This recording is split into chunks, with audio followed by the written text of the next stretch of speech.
আসসালামু আলাইকুম ওয়া রাহমাতুল্লাহ। বন্ধুরা, আশা করি সবাই ভালো আছেন। 30 বছর বয়স জীবনের এমন একটি ধাপ যেখানে একজন ব্যক্তি পেশাগত জীবনে স্থিতিশীলতা পেতে শুরু করে এবং ব্যক্তিগত ও পারিবারিক দায়িত্বও বাড়তে থাকে। এই বয়সে সঠিক আর্থিক পরিকল্পনা না করলে ভবিষ্যতে আর্থিক সংকট, অনিয়ম ও মানসিক চাপ দেখা দিতে পারে। বন্ধুরা, আজকের এই ভিডিওতে কিছু উপযুক্ত আর্থিক সিদ্ধান্ত সম্পর্কে আলোচনা করা হলো যা একজন 30 বছর বয়সী ব্যক্তি গ্রহণ করতে পারে। আজকের এই ভিডিওটি যদি আপনাদের ভালো লাগে তাহলে অবশ্যই চ্যানেলটিকে সাবস্ক্রাইব করে আমাদের সাথেই থাকবেন এবং এই ধরনের আরো কোন বিষয়ে ভিডিও চান সেটি কমেন্টের মাধ্যমে জানান। তো চলুন বন্ধুরা, শুরু করা যাক। 1 নম্বর হচ্ছে বাজেট তৈরি করুন। বাজেট হলো একটি পরিকল্পনা যা আপনার আয় ও ব্যয় সঠিকভাবে নিয়ন্ত্রণে রাখতে সহায়তা করে। এটি আপনার অর্থ কোথায়, কিভাবে খরচ হচ্ছে এবং কিভাবে সঞ্চয় বাড়ানো যায় সে বিষয়ে সহায়তা করে। মাসিক আয়, ব্যয় এবং সঞ্চয়ের উপর ভিত্তি করে একটি বাজেট তৈরি করুন। যেমন ধরুন, আপনার বেতন, বোনাস, কৃষি খাত থেকে আয়, ঘর ভাড়া ও দোকান ভাড়া থেকে আয় ইত্যাদি সমস্ত উৎস থেকে সর্বমোট আয় 30,000 টাকা। এই 30,000 টাকা আপনি কোন কোন খাতে কত খরচ করবেন সেটি নির্ধারণ করাই হচ্ছে বাজেট। ব্যক্তিগত বাজেটের আদর্শ ফর্মুলা হলো 50:30:20, মানে হচ্ছে আপনার মোট ইনকামের 50% প্রয়োজনীয় কাজে খরচ করবেন, 30% প্রয়োজনে ইচ্ছেমতো খরচ করবেন এবং বাকি 20% সঞ্চয় করবেন। আপনি যদি এই পদ্ধতিতে আপনার মোট আয় ব্যয়ের বাজেট করেন তাহলে আপনার উপার্জিত টাকার সঠিক ব্যবহার নিশ্চিত হবে। 2 নম্বর হচ্ছে ব্যয় নিয়ন্ত্রণ করুন। বর্তমানে এই মূল্যস্ফীতির যুগে ব্যয় নিয়ন্ত্রণ করা অত্যন্ত কঠিন কাজ হলেও আপনাকে ভবিষ্যতের কথা চিন্তা করে এটি করতে হবে। আপনি প্রতি মাসে যত টাকা ব্যয় করেন তার মধ্যে প্রয়োজনীয় ও অপ্রয়োজনীয় ব্যয় নির্ধারণ করতে হবে। এখান থেকে অপ্রয়োজনীয় সমস্ত ব্যয় বাদ দিতে হবে।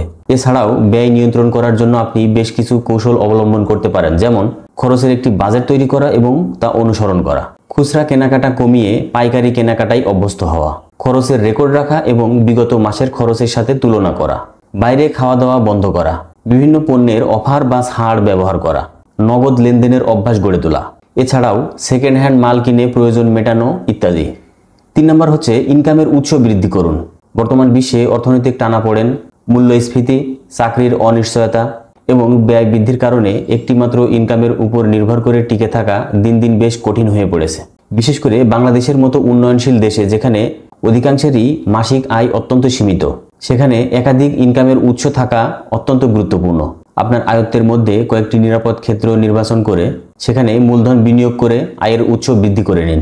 ইনকামের উৎস বৃদ্ধি করার জন্য কয়েকটি নিরাপদ উপায় হলো ফ্রিল্যান্সিং বা অনলাইনে কাজ করা, ঘরে বসে ক্ষুদ্র ব্যবসা করা, ইউটিউব চ্যানেল বা ফেসবুক কন্টেন্টের মাধ্যমে ইনকাম করা, অনলাইনে পণ্য বিক্রয় করে আয় করা, গরু ছাগল পালন করে আয় করা, জমি বন্ধক নিয়ে সেটি লিজ দিয়ে আয় করা, স্টক ব্যবসা করে আয় করা, বাইন্যান্সে ক্রিপ্টো বেচাকেনা করে আয় করা ইত্যাদি। 4 নম্বর হচ্ছে ভবিষ্যতের জন্য সঞ্চয় করা। কথায় আছে, ভবিষ্যতের ভাবনা ভাবাই জ্ঞানীর কাজ। ভবিষ্যতের জন্য সঞ্চয় করা একটি দূরদর্শী ও বিচক্ষণ সিদ্ধান্ত। ভবিষ্যতে আর্থিক নিরাপত্তার জন্য সঞ্চয়ের কোনো বিকল্প নেই।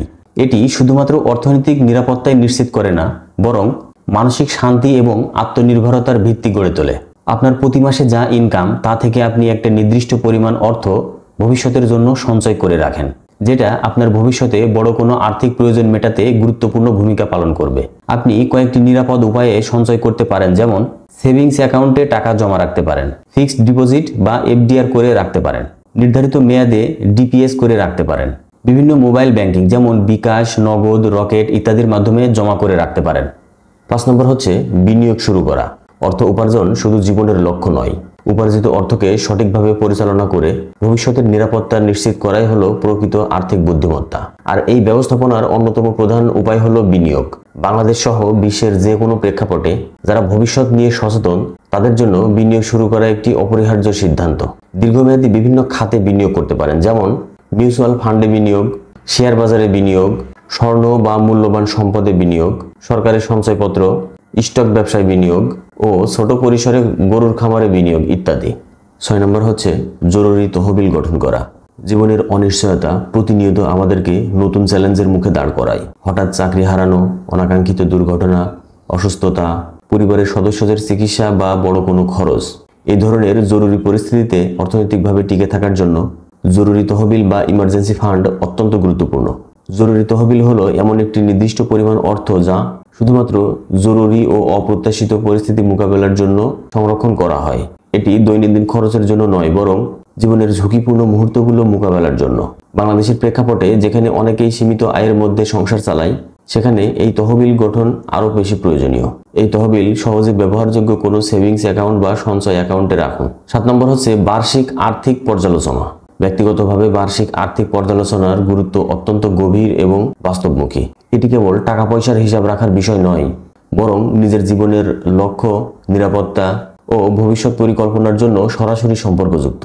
বার্ষিক আর্থিক পর্যালোচনার মাধ্যমে আপনি জানতে পারবেন গত 1 বছরে আপনি কি পরিমাণ আয় করেছেন এবং কোথায় কোথায় ব্যয় করেছেন। আপনার বিনিয়োগ কতটা লাভজনক হয়েছে, কতটা সঞ্চয় করতে পেরেছেন। এসব পর্যালোচনার মাধ্যমে বোঝা যায় আপনি কতটা আর্থিক লক্ষ্যের দিকে অগ্রসর হতে পেরেছেন। এছাড়াও নিয়মিত আর্থিক পর্যালোচনার মাধ্যমে আপনার আর্থিক পরিস্থিতির উপর নিয়ন্ত্রণ স্থাপিত হয়, যা মানসিক প্রশান্তি এবং আত্মবিশ্বাস বাড়ায়। কাজেই প্রতি বছর নিজের আর্থিক পর্যালোচনা করুন এবং লক্ষ্য অনুযায়ী প্রয়োজনীয় পরিবর্তন আনুন। তো বন্ধুরা, আপনার বয়স 30 হওয়ার শুরু থেকেই উপরোক্ত বিষয়গুলো সম্পর্কে আর্থিক ব্যবস্থা গ্রহণ করুন। তাহলেই আপনার ভবিষ্যৎ জীবনে সফলতা ও আর্থিক মুক্তি ঘটতে পারে। তো বন্ধুরা, এই ছিল আজকের আয়োজন। দেখা হবে আবার পরবর্তী কোনো ভিডিওতে। সে পর্যন্ত সবাই ভালো থাকবেন, সুস্থ থাকবেন। আল্লাহ হাফেজ।